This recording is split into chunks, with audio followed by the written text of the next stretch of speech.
இருசக்கர வாகனத்தில் வந்து வயதான நபரை இடித்து கீழே தள்ளி மொபைல் போனும் பணமும் திருடி தப்பும் முயற்சிக்கிடையே காப்பா குற்றவாளிகளான 3 பேர் கொண்ட கும்பலில் ஒரு நபரை பொதுமக்கள் பிடித்து காவலர்களிடம் ஒப்படைத்தனர். குமாரமங்கலம் பகுதியைச் சேர்ந்த சம்சுதீன் தான் தாக்கப்பட்டது. சம்பவத்தில் தொடுபுழையைச் சேர்ந்த சினில் ரசாக் என்ற நபர் கைது செய்யப்பட்டுள்ளார்.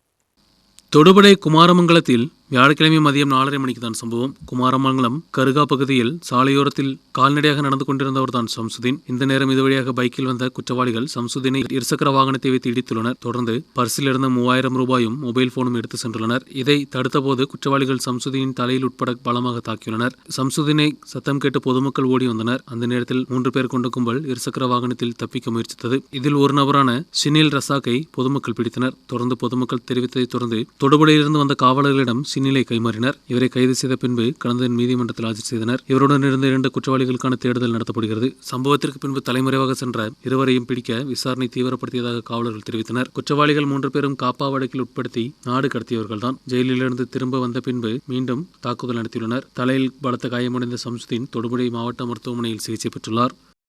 News bureau, தொடுபுழை.